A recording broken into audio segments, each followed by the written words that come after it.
Hello, you're watching TVP World News. I'm Jonasz Rewiński. The Baltic Sea will be patrolled by NATO ships. The joint operation is set to begin this week, according to Finnish media.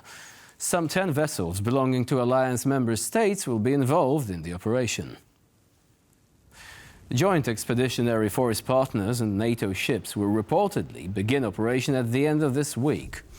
The mission is set to run until April. The deployment comes in response to an increasing number of suspected sabotage incidents on the Baltic Sea, when multiple telecom and power cables linking various EU countries were damaged using foreign ships. Poland has been a strong advocate for a joint mission on the Baltic Sea.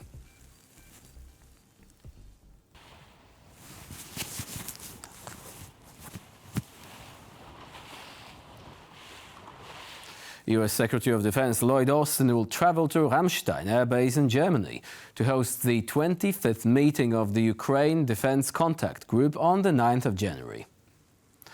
The main objectives of the meeting are discussing Ukraine's immediate battlefield needs, as well as longer-term defense requirements. Another major part of the meeting will be ensuring the continued delivery of key capabilities like air defense systems, artillery shells, and armored vehicles. The Ukraine Defense Contact Group is a coalition of 57 countries who regularly meet to address Ukraine's defense needs in the face of Russia's invasion. NATO member states should contribute 5% of their GDP to military spending, says US President-elect Donald Trump. This would mean a significant rise from the current 2% threshold, which many countries still fail to meet. Well, I think NATO should have 5%, yeah. Well, you can't do it at 2%. I mean, at 2%, every country, if you're going to have a country in a regular military, you're at 4%. I think they should be, they're in dangerous territory. I think it should be, they can all afford it, but they should be at 5%, not 2%.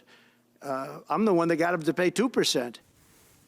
The foreign ministers of the Weimar Triangle are reportedly planning a European mission to Washington as the European Union prepares for the inauguration of the Trump presidency. Germany's Annalena Baerbock, France's Jean-Noël Barrot and Poland's Radosław Sikorski are planning a trip to Washington. The mission would take place shortly after the Trump administration takes office on the 20th of January.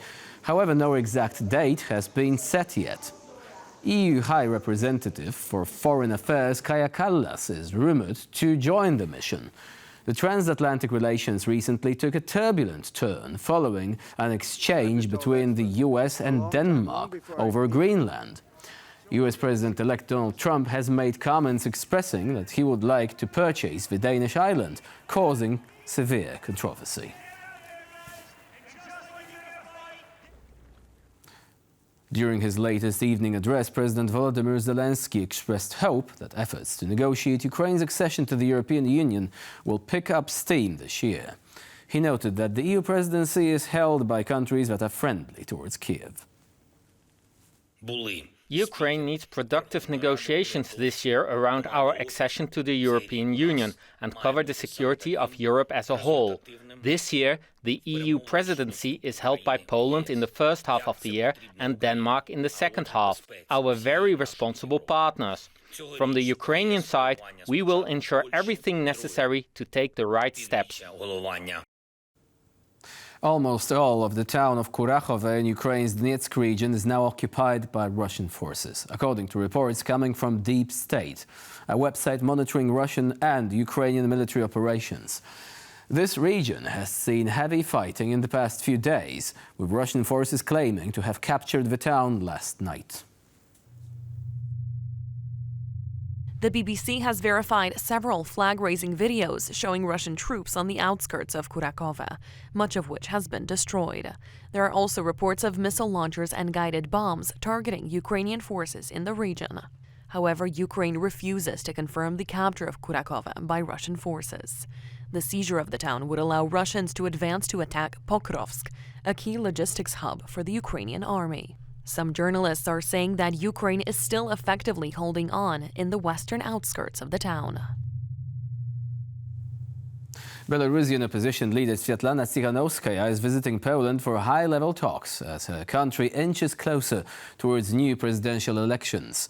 The agenda for the talks also covers support for political prisoners, 1,300 of whom still remain in Belarusian jails.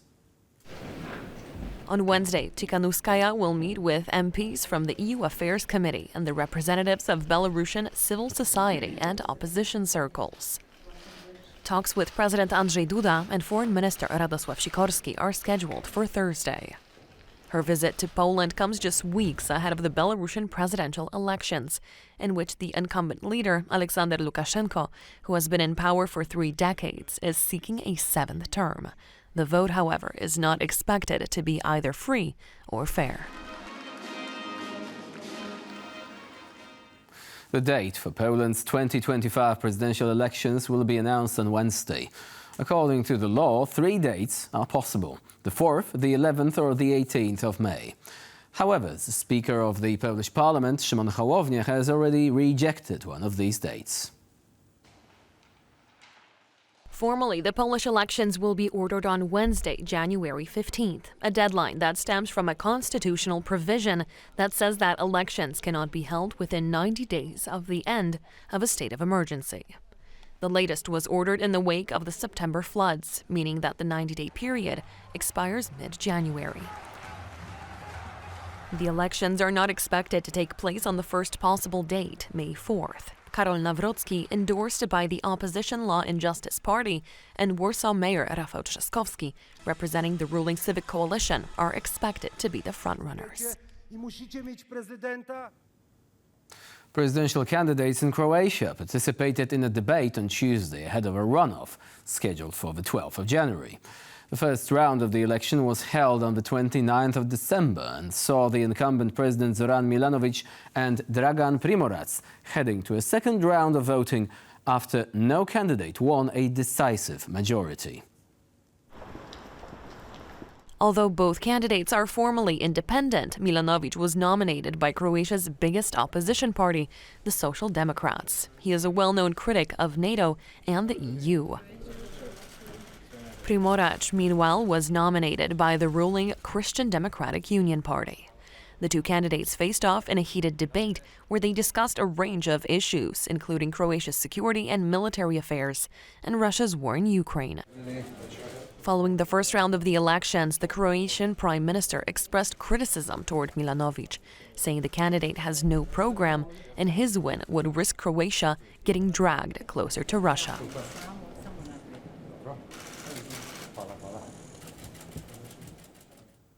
The United States Treasury has sanctioned Hungarian government official Antal Rogan under the Global Magnitsky Act for his alleged role in usurping Hungary's public companies. It is the first time the US has sanctioned someone from Prime Minister Viktor Orban's inner circle. According to a press statement by the United States Treasury, Rogan used his position as Prime Minister Orban's chief of staff and overseer of the security services to enrich himself and others within the ruling Fidesz party. Public sector corruption, the statement adds, has been worsening for over a decade. Despite his high position, Rogan generally operates in the background and rarely appears in public. The country's opposition accuse him of turning the Hungarian media into a propaganda machine. The words of Donald Trump that the United States won't rule out taking control of Greenland by force is likely a provocation. Former U.S. Ambassador to Poland Daniel Fried told TVP World. Fried added, however, that the words of the president-elect should not be taken lightly. Well, we need Greenland for national security purposes. I've been told that for a long time, long before I even ran. I mean, people have been talking about it for a long time. You have approximately 45,000 people there. People really don't even know if Denmark has any legal right to it. But if they do, they should give it up because we need it for national security. He does that to obtain leverage, to put interlocutors on the defensive, and because he enjoys it. That said, making a claim against the territory of another country is appalling. The more so when it is a friendly country, a NATO member.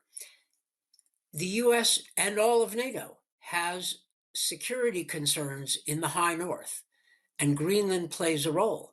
But if Denmark has not done a good job with security, well, I haven't heard of that. I have heard no argument, and Trump did not even suggest that Denmark and Greenland have done a poor job cooperating with NATO and the United States on security against, let's say, Russian aggression. I don't know what is to be gained by alienating an ally, but Trump does enjoy throwing some mud into the game and watching people scramble. California is grappling with a devastating wildfire that is spreading in the Los Angeles area. Local officials report that nearly 12 square kilometers of land in the Pacific Palisades neighborhood in the north of Los Angeles have been burned down. They have also issued a warning to residents, some 30,000 of whom have evacuated the nearby areas. Firefighters are battling the blaze, but powerful winds are helping the fire spread at a rapid pace.